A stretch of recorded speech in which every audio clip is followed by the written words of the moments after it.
Gracias por la oportunidad que me dais de poder compartir con vosotros en esta mañana y en esta tarde también. Es una bendición estar aquí hoy con vosotros. Espero que podáis recibir lo que yo he recibido del Señor.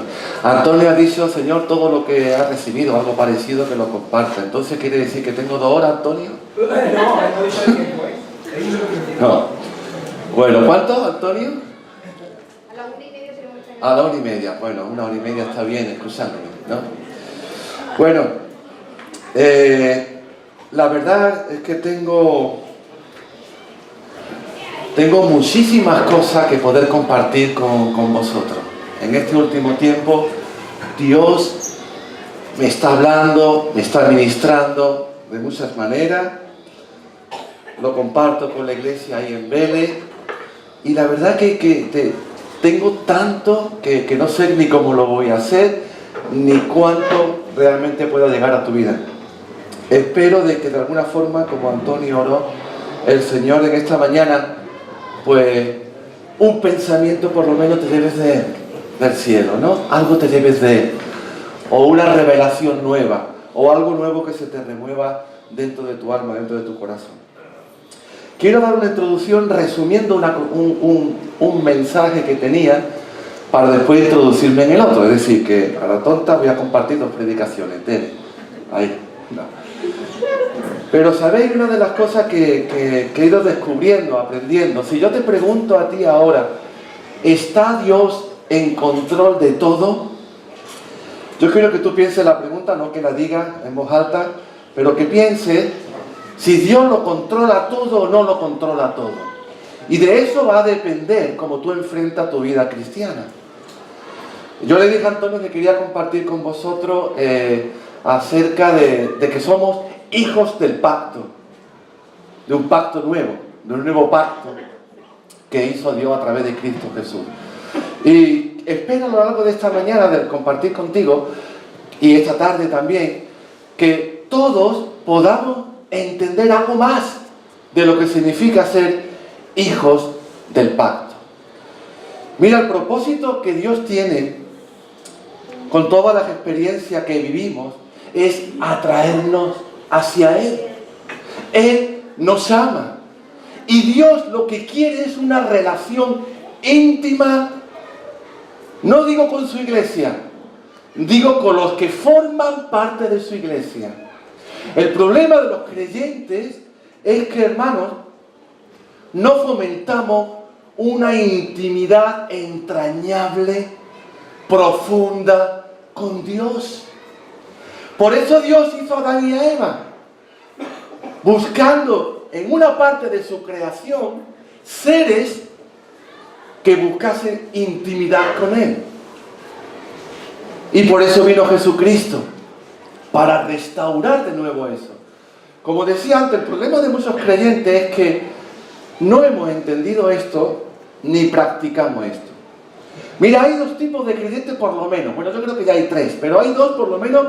Están aquellos que creen que Dios lo controla todo. Estos dicen, si Dios lo controla todo, confiemos solamente en Él. Todo debe de salir bien, ¿no? Si Dios lo controla todo, descansemos en Él. El peligro de esa forma de pensar es que incluso dejamos de orar. Porque como Dios lo controla todo, no hace falta ni que oremos. Están después los que piensan en el fondo de sus corazones que bueno, que controlamos más bien nosotros. Confiamos en nuestras capacidades, confiamos en nuestros talentos, en nuestra formación, en nuestra preparación, ya sea como padre, como madre, como pastores, como líderes de la iglesia, como maestros, profesionales en el área que estemos. Al final, acabamos queriéndolo controlar todos. Hermano, yo he descubierto que hay una tercera persona que cree que Dios no lo controla todo. Yo no sé tú si estás de acuerdo conmigo. Espero que a lo largo de lo que voy a compartir contigo lo vayas entendiendo. Los hijos del nuevo pacto creen que Dios no lo controla todo. No lo controla todo. Y por eso, hermano, no dejamos de confiar en el Señor, no dejamos de esperar en Dios, pero algo falta, algo es necesario, si Dios es el que no controla todo. Mira, hermano, hay dos conceptos. Uno es el de soberanía de Dios y otro es el de control de Dios. Yo te voy a leer por encima rápidamente lo que es cuando alguien gobierna ejerciendo control. Es aquel que tiene dominio absoluto sobre lo que gobierna. Tiene poder supremo. Lo utiliza todo para conseguir sus intereses. Tiene un poder manipulador que fuerza las circunstancias y las personas a que se conformen a su voluntad, porque Él lo controla todo. El control elimina la voluntad de otros y la capacidad de elegir de otros. Dios, mi Dios y el tuyo, no es así. No sé si estás de acuerdo, si lo comparte o no, o si estoy proclamando una herejía esta mañana. ¿No? El que gobierna con soberanía es la máxima autoridad y no hay sumisión ni reconocimiento a otra que no sea Él.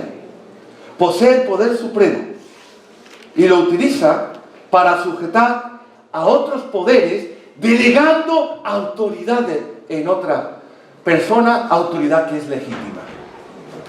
Aquí hay una diferencia con el que tiene dominio absoluto o control sobre los demás. La soberanía reconoce la voluntad y el derecho de los demás y gobierna a través de una autoridad delegada. Así es el Señor. Ese es Dios. El asunto es que esto no lo interiorizamos, hermano. Y como no lo interiorizamos, sea porque yo mismo, los líderes, por años, hemos enseñado que Dios controla de una forma indirecta, inconsciente o consciente, hacemos que los creyentes, incluyendo nosotros mismos, todo Dios lo sabe. Él está pendiente de todo. Si todo viene, todo lo que ocurre está en sus manos, entonces descansemos en Él. Yo te haría dos preguntas que vienen ahora a mi mente. Una,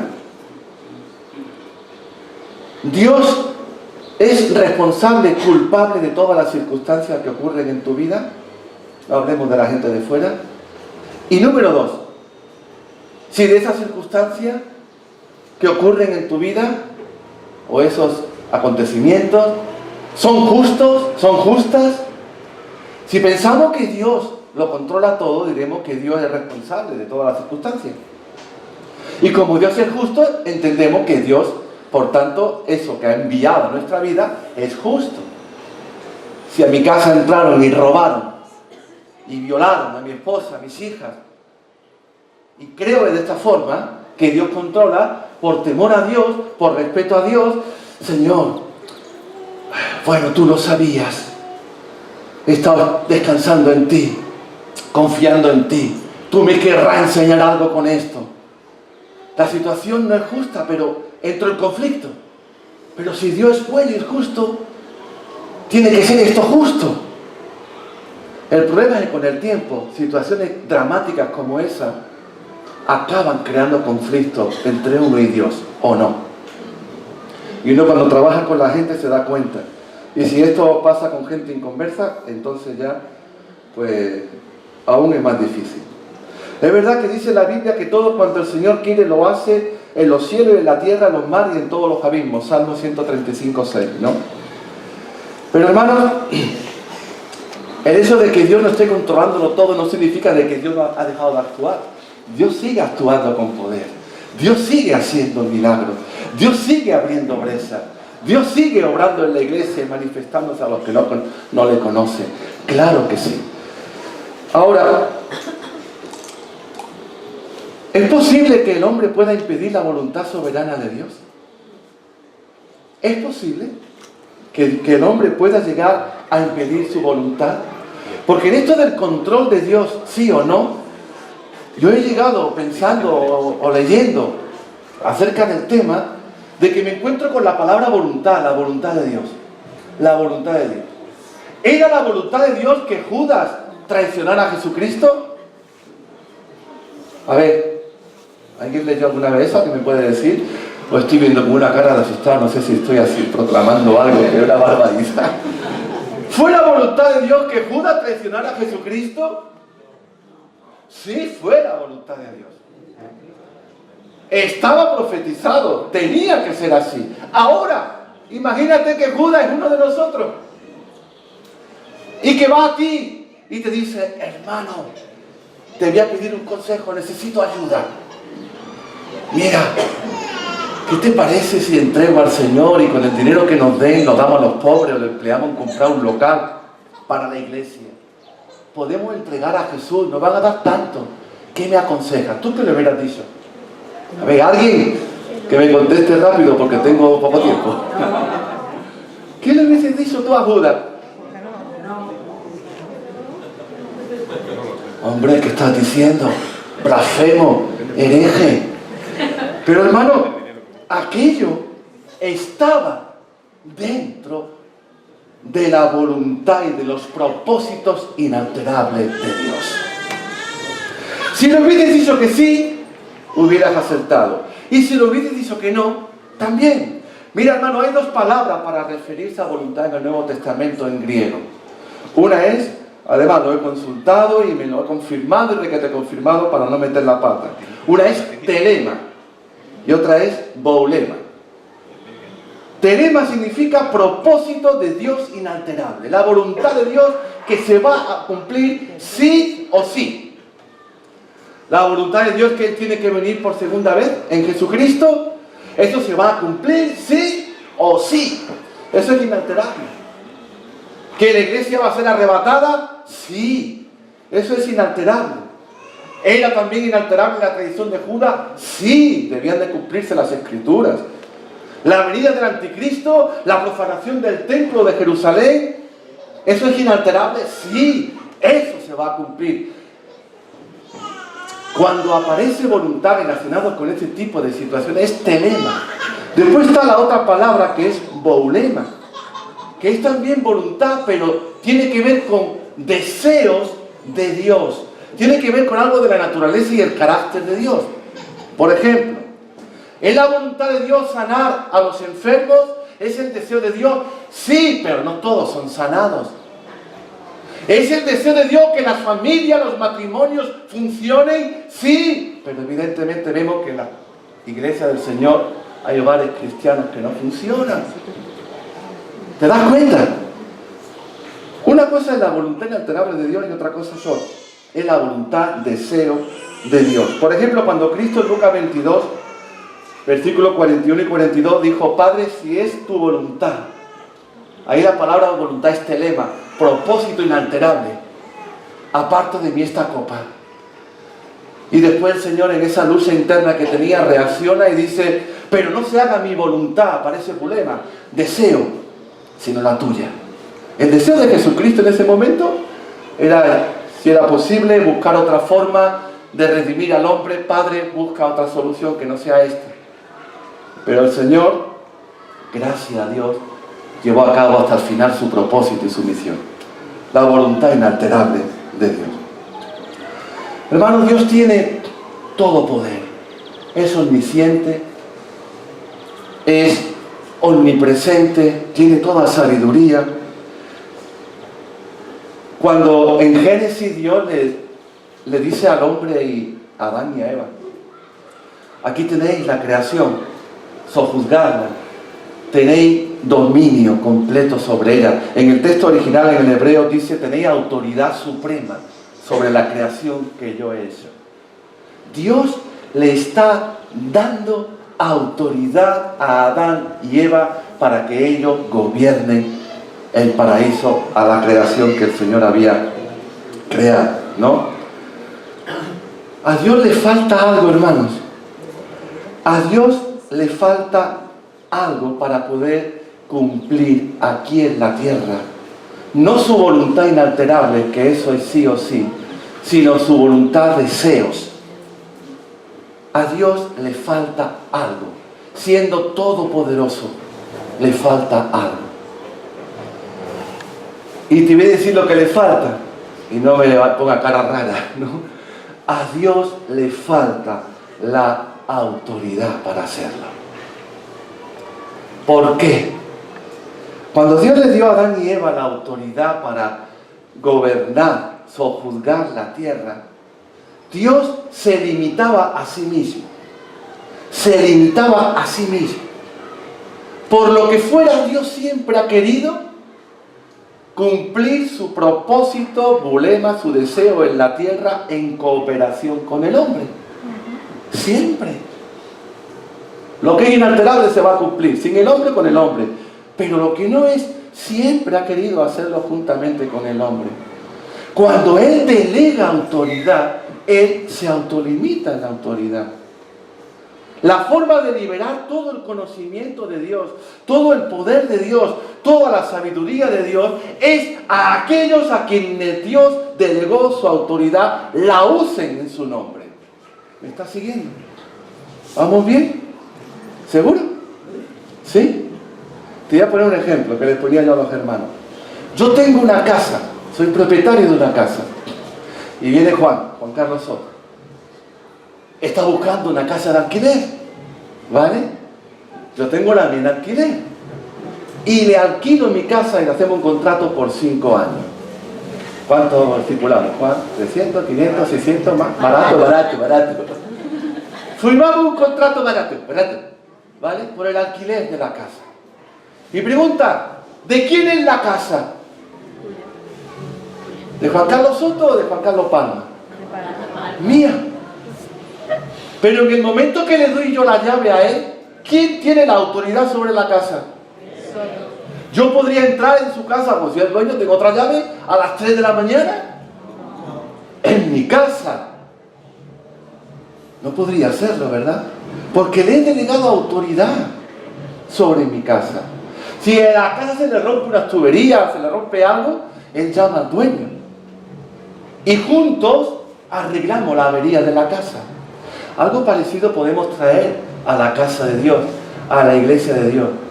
Igual que Dios le dio autoridad a Adán y a Eva, hermanos, Dios ha dado autoridad a la iglesia y Él se autolimita. Y ahora, depende de la iglesia del uso que tenga de esa autoridad y de cómo vea y entienda si Dios controla o no controla. Dios desatará su conocimiento, su poder, su unción y su milagro en medio de la iglesia. ¿Vamos bien? ¿Alguien puede decir amén? Como dicen por otro lado. Porque os veo tal de eso, o está siendo muy bueno tal, o está diciendo, Dios mío, Padre. Amén. Dice la Biblia que sabemos que somos de Dios y que todo el mundo yace bajo el poder del maligno. Dijo en 1 de Juan 5:19. Bueno, 1 de Juan 5:19 dijo eso el apóstol Juan, que todo el mundo está bajo el poder, bajo la autoridad del maligno. ¿Cómo la consiguió? A través de Adán y Eva. Era lo que la tenían. Esa autoridad, ese dominio que ellos tenían, al excusar al diablo y caer en su tentación, pasó automáticamente a tomarlo, a poseerlo Satanás. Y por eso el mundo está como está. Por eso dice la Biblia que está el reino de las tinieblas. Por eso dice Juan que el mundo está bajo el poder y la autoridad de Satanás. La mayoría de nosotros, hermanos, hemos escuchado que Jesucristo pagó por nuestros pecados. Hemos escuchado, sabemos que somos salvos, que iremos al cielo. Pero ¿cuántos de nosotros realmente, como hijos del nuevo pacto, estamos, entre otras cosas que esta tarde hablaremos, estamos usando esa autoridad que Dios te dio? ¿Cuánto? ¿Cuánto realmente? ¿Cuánto realmente entre nosotros nos estamos conformando solo a que nos dé, a que Dios controla, a que Dios lo sabe todo? Él lo sabe todo, pero Él está atado para actuar si tú no te unes a Él y colaboras con Él en su nombre. ¿Me entiendes o no, hermano? Sí, yo lo sé todo, hijo, pero tienes que empezar a buscar intimidad conmigo. Tienes que empezar a usar lo que te di. Tienes que decidir, tienes que elegir sabiamente.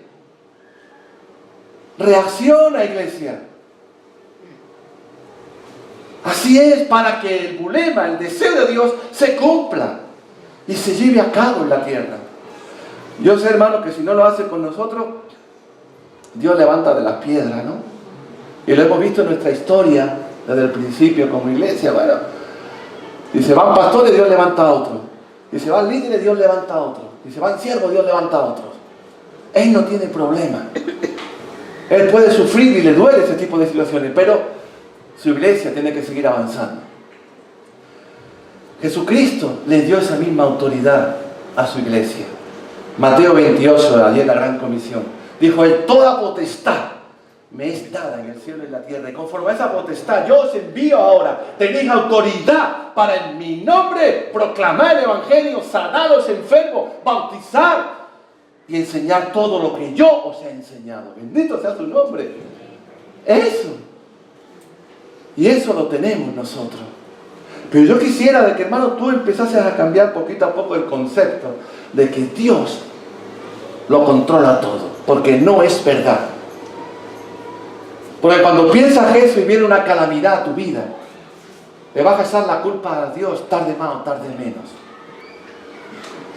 Yo pensaba en este texto, porque los que aman a Dios todas las cosas le ayudan a bien.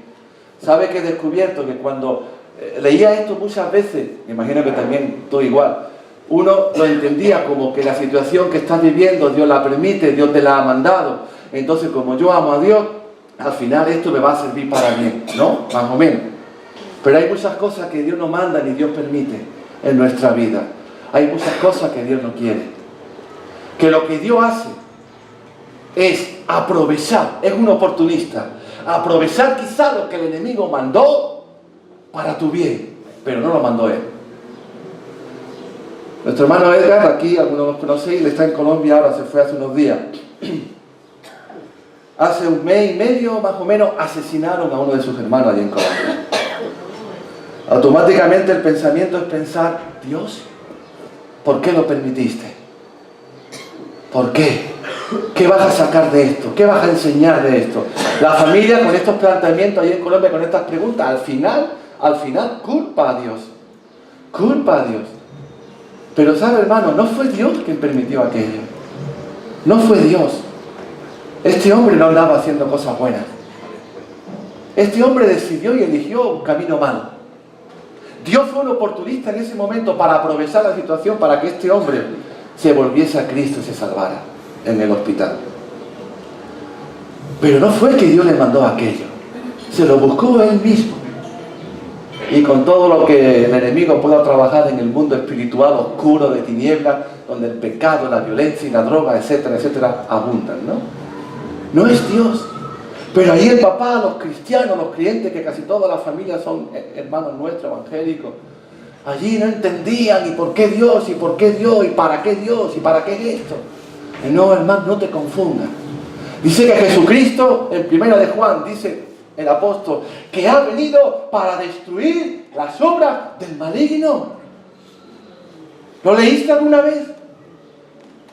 Si Él no está ahora, ¿quién es el encargado de destruir las obras del maligno? Pregunto. ¿Quién es? ¿O quiénes somos? ¿No seremos nosotros los encargados de continuar, hermanos, esa obra? ¿No seremos nosotros los encargados, como iglesia de Cristo, del que hemos recibido la autoridad de seguir destruyendo lo que el enemigo levanta? Y que muchas veces no es cuestión de que Dios mande y envía nada. Yo recuerdo cuando nació mi sobrino Raúl, nació con 6 meses, era nada, era más chico que esto, más pequeño que esto. Allí estuvo no sé cuántos meses la incubadora. Los médicos no apostaban nada. Hicimos una oración de fe un día allí delante de la incubadora. Señor, desatamos tu vida para este niño. En el nombre de Jesús. Así oramos. Desatamos tu vida para este niño. Tiene que salir de aquí. Usamos la autoridad que Dios nos dio. Cuando el niño salió, ¿sabéis los médicos lo que le dijeron a mi hermano y a mi cuñada? No os lleváis un niño, os lleváis un milagro. Eso le dijeron los médicos del materno. No os lleváis un niño, os lleváis un milagro. Sí, hermano. Parte como hijos del pacto es que nosotros usemos esa autoridad que el Señor nos ha dado. Y nuestro pacto con Dios está basado en la sangre de Jesucristo. Un pacto, hermano, no es un contrato. Un contrato está basado en cláusulas, en letras pequeñas que muchas veces no se ven bien. Se supone que es para tu beneficio, en muchas ocasiones se supone. Pero ¿sabe, hermano? Un pacto, normalmente hay uno que toma la iniciativa. El pacto con Dios, el pacto que Dios ha hecho con nosotros, un pacto incondicional, unilateral, partió de Él, e irrevocable. No tiene vuelta atrás. Un pacto basado en la sangre de Jesús. Muchísimo mejor, esta tarde hablaremos de eso también, que el antiguo pacto que había, que tenía el pueblo de Israel. Un pacto, hermano, con grandes beneficios para los que están en él. Que no es solamente la salvación, es mucho más que eso, aún más que eso. Los antiguos, cuando hacían un pacto de palabra, eso era mucho más trascendental que una firma en un documento. Lo cumplían para no deshonrarse a sí mismo ni a su familia, lo que habían dicho, lo que habían quedado en palabra. A veces hacían pacto de sangre, pequeñas heridas en las muñecas y unían muñeca con muñeca para de aquella forma simbolizar que lo que se pactaba no se rompería nunca. Eran fieles a los pactos, los antiguos. Por eso Dios habló en forma de pacto a Israel. Y le habló a los primeros creyentes también en forma de pacto. Y nos sigue hablando igual a nosotros. Hay grandes beneficios en los pactos con Dios. Porque no hay solamente un pacto, hay muchísimos pactos. Dios es un Dios de pactos, como canta Marco Witt, ¿no? Hay un texto que sí podemos poner, pues no estamos poniendo ninguno. Primera de Samuel 18. Perdona, era una fiera. Primera de Samuel 18, 3, 4.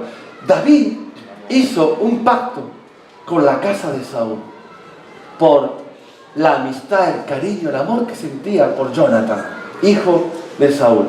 Y dice, versículo 3 y 4, hicieron pacto Jonathan y David porque él le amaba como a sí mismo. Y Jonathan se quitó el manto que llevaba y se lo dio a David y otras ropas suyas, hasta su espada, su arco y su talabarte. Ahí están los dos versículos, ¿no? Dice en otro lugar, hermano, que dice en otro lugar que el pacto de David con la casa de Saúl, con la casa de Jonathan, era de tal manera que nunca habría ningún descendiente de Jonathan que pasase necesidad mientras él fuese rey. Fíjate, el pacto que hizo David con Jonathan. Si tu casa perece, Jonathan, yo guardaré y cubriré tu casa, tu descendencia. Pero hubo un nieto de Saúl, un descendiente, llamado Mefiboset, cojo, medio paralítico, que no conocía las bendiciones del pacto de Jonathan con David. No lo conocía. Y él pensaba que el rey David quería acabar con ellos. Que David quería acabar y destruir definitivamente con la casa de Saúl. Y este hombre, medio paralítico con su familia, andaba huyendo. Andaba corriendo. Si tú lees 2 de Samuel capítulo 9, no lo vamos a leer aquí, puedes ver esta historia que te estoy contando. Él andaba corriendo. Hasta que llega la noticia de David, que hay un descendiente de Jonathan, que vive en la cueva, que vive huyendo. Y David lo manda a llamar. El otro día temblando, nos pilló, nos localizó. Y cuando llegó a la presencia de David el rey, ¿pero qué hacéis? ¿No sabéis que yo hice un pacto con la casa de tu padre Jonathan? Y que no os faltaría nada, ni a él ni a su descendencia. Le dio propiedades, tierras, comía todos los días en casa del rey. Hermano, durante años Mefiboset se perdió esa bendición. Porque era un ignorante de los beneficios del pacto. Y la iglesia de Dios, de igual manera, se pierde muchas bendiciones por ser ignorante de los beneficios que hay en el nuevo pacto. De igual manera se los pierde. Esto solamente será para los líderes. O no, como Dios controla, Dios lo sabe todo. Efesios 2, versículo 11 al 13. ¿Estáis bien? ¿Estáis cansados? Aleluya. Media hora y no están cansados. Bueno, yo tengo mucha calor aquí. Efesios 2, 11 al 13 dice: por tanto, acordaos que en otro tiempo vosotros, los gentiles, en cuanto a la carne, erais llamados incircuncisión por la llamada circuncisión esa con mano en la carne. En aquel tiempo estabais sin Cristo. ¿O no, hermano? Yo estaba sin Cristo hace años. Alejados de la ciudadanía de Israel, ajenos a los pactos de Dios, sin esperanza, sin Dios. Pero ahora en Cristo Jesús, que en otro tiempo estabais lejos, habéis esos cercanos por la sangre de Jesús, que es el sello del nuevo pacto. Pero esta gente, dice Pablo, antes de convertiros, estabais ajenos, erais extraños a los pactos de Dios. Pero lo terrible es que en la iglesia de Cristo hay gente ajena, extraña a la bendición de los pactos que hay con el Señor. Eso es lo terrible, habiendo conocido a Cristo. Eso es como si tú te vas de vacaciones en un hotel y sacas un todo incluido, ¿verdad? Y llegas al hotel, una semana con un todo incluido. Te cuesta un dineral. Pero tú no entiendes muy bien lo que es todo incluido. Y tú piensas que nada más te cobra el desayuno y la cena. Y a comer te vas fuera del hotel. Y te bañas, tú dices, será después de la siesta, un ratito Tú ves a la gente que comen, que toman pique labia allí en la piscina, que salen, que juegan, que participan en las cosas. Pero tú dices, no, porque yo no, eso tiene que ser carísimo. Cuando vas a pagar, te encuentras uno que ha estado como tú, que le ha costado lo mismo que a ti, y tú le preguntas, pero si yo le he visto a usted haciendo esto y esto, comiendo esto y esto y esto, ¿cómo que? Claro, yo traía todo incluido. ¿Usted qué traía? Un todo incluido. Había perdido los beneficios de lo que había comprado. No supo aprovechar aquello. Hermano, para que un pacto sea beneficioso en tu vida y en la mía, uno, hay que recibir el pacto. Dos, hay que recibir los privilegios y las responsabilidades que hay en el pacto. Y número tres, hermano, tenemos que estar dispuestos a nivel espiritual como creyentes a imponer los términos del pacto contra nuestros enemigos. Tres requisitos fundamentales, hermano. Dios nos dio autoridad. Nos dio autoridad para hacer su obra, para extender su reino. La persona que no ha entendido bien el tema de los beneficios, del privilegio, de los pactos, del pacto con el Señor, ¿sabe cómo pregunta ante una situación? ¿Qué tengo que hacer ahora, Dios mío? ¿Qué voy a hacer ahora? Esta situación me supera. ¿No te ha pasado? A mí me ha pasado. Pero aquel que ha entendido los privilegios y la responsabilidad y la bendición de ser hijo del pacto, ¿sabe qué pregunta? Pregunta, ¿qué ha dicho Dios? Eso es diferente. Es diferente preguntar ¿qué dijo Dios para esto? A preguntar ¿qué tengo que hacer ahora? Si tú lees la Biblia vas a descubrir cuántas cosas Dios ha dicho para ti, para tu bien. Para ilustrarlo, el caso de David, Saúl y Goliat. No te voy a contar la historia entera, ni mucho menos, pero dar unos detallitos solo. David y Saúl habían sido llamados a enfrentarse contra Goliat. Los dos. Los dos servían al mismo Dios, al Dios de Israel. Dios amaba a ambos. Las promesas de Dios eran las mismas para Saúl que para David. Pero hermano, ¿por qué no salió Saúl a luchar contra Goliat? Porque no salió a matarlo. Porque Saúl podía conocer los pactos, las promesas de Dios, pero no sabía usarlo, no sabía vivirlo, no sabía andar en esos pactos. No sabía, no entendía. No era una realidad en su vida. Es como, yo te digo, mira, soy piloto de avión, ¿vale?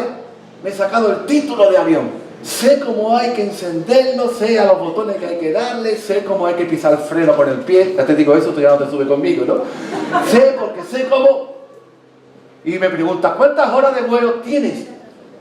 Mira, contigo quiero hacer la primera media hora. O te viene alguien que te dice, yo hace tiempo que estudié, no sé ni dónde tengo el título, pero sé cómo llevar un avión. Tengo cientos de miles de horas de vuelo. ¿Con quién te subes? Con el segundo. Gracias, lo tendré en cuenta. ¿No? Evidentemente, Saúl de lejos sabía algo de los pactos, pero él no había puesto en marcha la autoridad, la bendición y la responsabilidad de ser hijo del pacto. David sí. David mató a un oso, ¿te acuerdas? David mató a un león en el nombre de Jehová y se lo dijo al rey Saúl: yo estoy ejercitado en usar la autoridad que Dios me ha dado. Tremendo. Y Saúl, cuando escuchó a este hombre,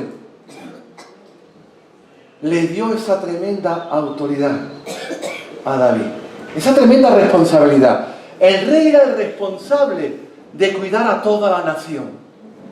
El rey era responsable de cada familia de Israel, de cada niño, de cada mujer, de cada doncella de Israel.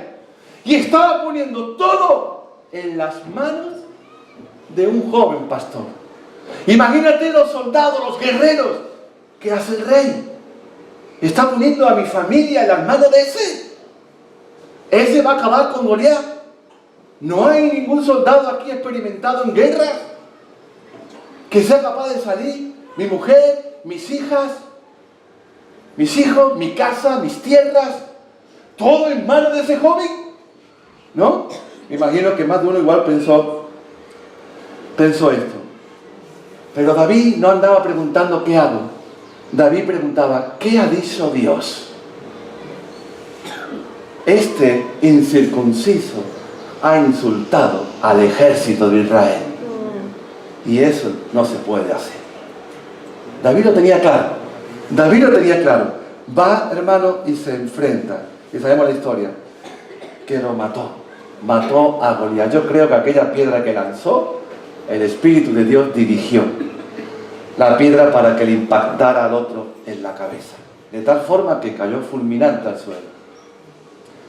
Hermanos, David sabía desatar el poder, el conocimiento de Dios, usando la autoridad que él creía que tenía de Dios. Y no era un hombre que había vivido en el Nuevo Testamento todavía. Sin embargo, tenía un conocimiento extraordinario acerca de Dios. ¿Por qué? Porque él trabajó mucho la intimidad con Dios. Lo que te dije al principio, intimidad, intimidad, intimidad. Ay, Dios te va a hablar, Dios te va a mostrar, Dios te va a revelar cosas, Dios incluso va a sanar heridas y va a despertar cosas que tú pensabas que ya no podían ser despertadas en tu vida. Si David hubiese perdido aquello, imagínate, o no hubiese salido David, Saúl hubiese perdido la batalla. ¿Qué hubiese pensado Israel? Si Dios lo controla todo, entonces era de Dios perder. Entonces Dios nos quiere enseñar algo con la esclavitud. Entonces Dios quiere quebrantarnos. Entonces Dios quiere que seamos más humildes y nos lleva ahora deportados a la tierra de los filisteos como esclavos. Pero eso es lo que Dios quería. Evidentemente no. Apareció un joven que sí entendía que Dios no lo controla todo, pero si se pone en marcha la fe, la autoridad que Dios ha dado, Dios abre las ventanas de los cielos en su nombre y para su gloria. Amén. Eso fue lo que pasó allí con este David. ¿Sabe qué pasa, hermano? De que muchos cristianos, ya voy a ir terminando, me quedan 20, 25 minutos más. No, voy a ir terminando, hermano, pero ¿sabe qué pasa? Que muchos creyentes andamos como turistas espirituales y no como embajadores espirituales. Es muy distinto ser un embajador o ser un turista.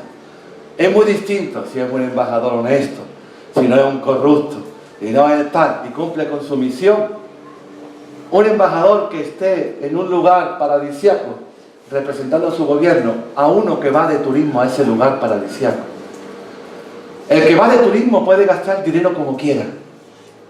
habla por su propia cuenta. No necesita consultar a nadie, si acaso a su mujer, porque es necesario que vaya a algún sitio. Tú sabes lo de las mujeres, ¿no? Pero el embajador tiene que dar cuenta de lo que gasta a su jefe. Tiene que hablar lo que su jefe le manda que hable. Tiene que actuar como su jefe le manda que actúe. Trayéndolo esto a nivel espiritual, hermano. Si uno examina la vida de las iglesias, nosotros y de otras congregaciones, quizá veamos cuántos turistas hay y qué pocos embajadores hay. ¿Cuántos embajadores hay de Dios que administran bien su dinero porque Dios se lo dio?